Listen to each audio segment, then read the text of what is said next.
Dear students, Namaste. I Pratik Taude from Vidyalankar Polytechnic, Vadala, Mumbai.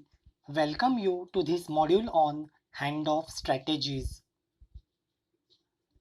After completion of this module, the learners will be able to define handoff and list types of handoff used in cellular system, describe proper and improper situation of handoff, describe how umbrella cell approach is used in cellular system to reduce number of handoffs. Let us understand concept of handoff or handover. In a cellular network, the process to transfer the ownership of a mobile station from a base station to another base station.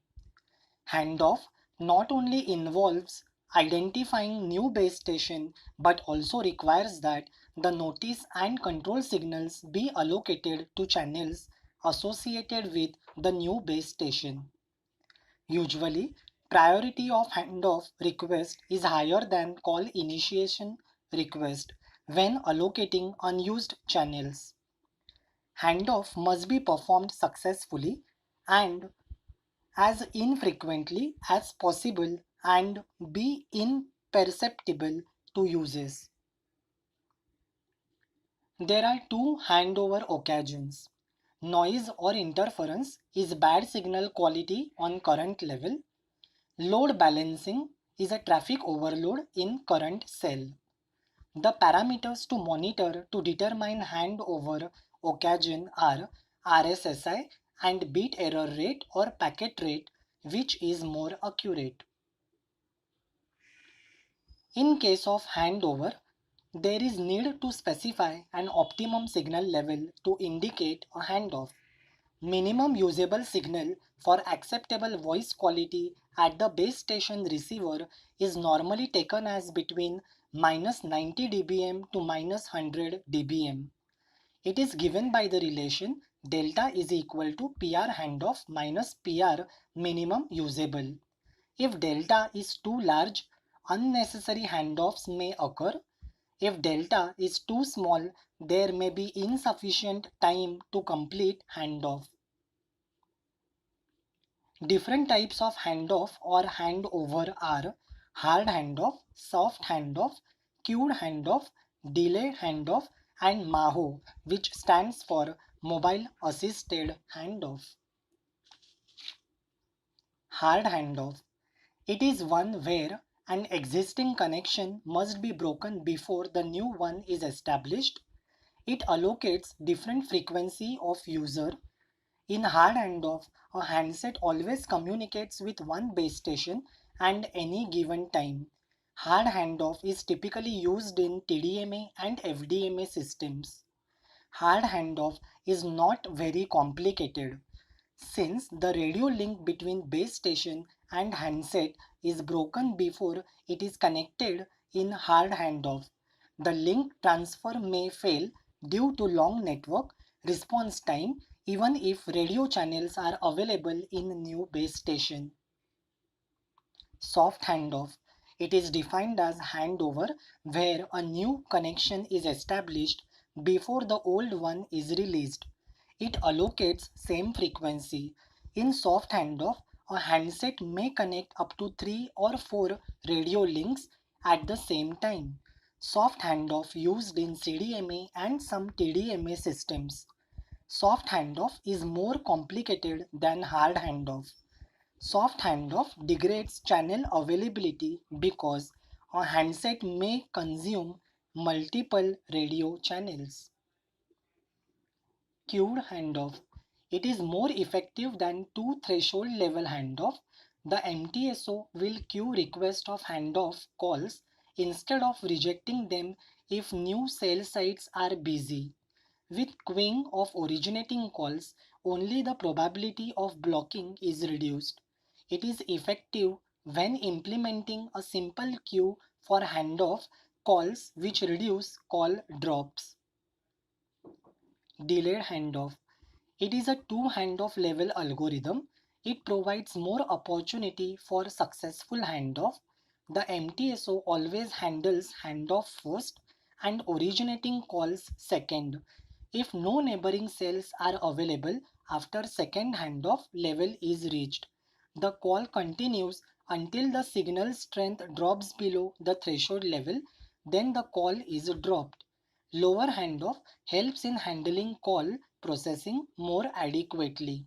It makes the handoff occur at the proper location and eliminates possible interference in the system. MAHO, Mobile Assisted Handoff. In MAHO, every mobile station measures the received power from surrounding base station and continually reports results of these measurements to the serving base station. A handoff is initiated when the power received from the base station of neighboring cell begins to exceed power received from current base station by certain level or for a certain period of time. In MAHO, method call handed over between base station is much faster than first generation analog systems. As handoff measurements are made by each mobile, MSC no longer constantly monitors signal strength. MAHO is particularly suited for microcellular environments where handoffs are more frequent. During course of a call, if mobile moves from one cellular system to a different cellular system controlled by different MSC, inter-system handoff is necessary.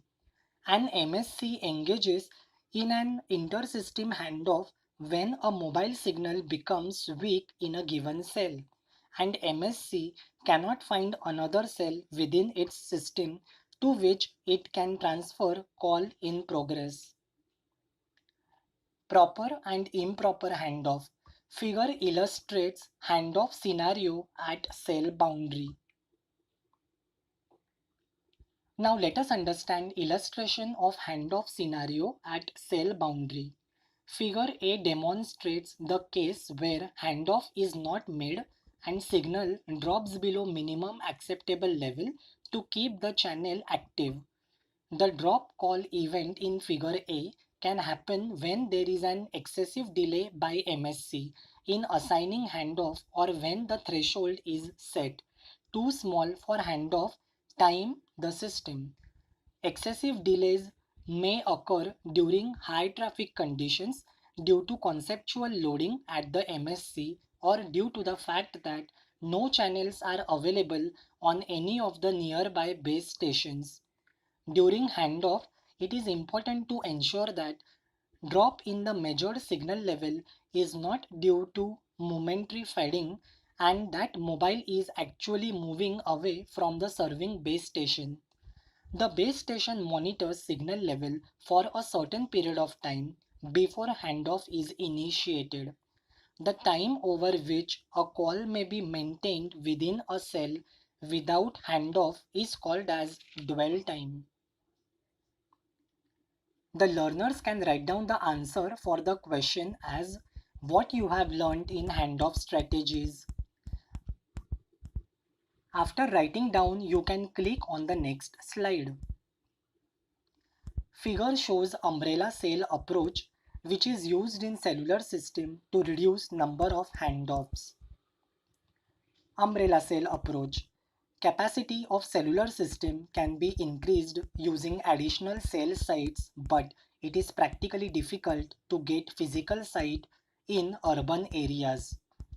Thus, instead of new cell sites, additional channels and base station can be installed to increase the capacity.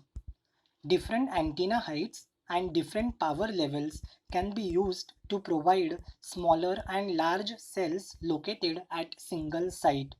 This technique is called as umbrella cell approach. This approach is used to provide large area coverage to high-speed users while small area coverage to low-speed users. It also ensures additional microcell channels for pedestrian users. The speed of each user is estimated by base station or MSC by evaluating how rapidly short-term average signal strength on RVC changes over time or with sophisticated algorithms. If high-speed user in the large umbrella cell is approaching the base station and its velocity is rapidly decreasing, the base station may decide to hand the user into co-located microcell without MSC permission. This approach is basically used to reduce number of handoff for high-speed users. Keep learning, keep growing, and thank you very much for listening of this module. Thank you, my dear students.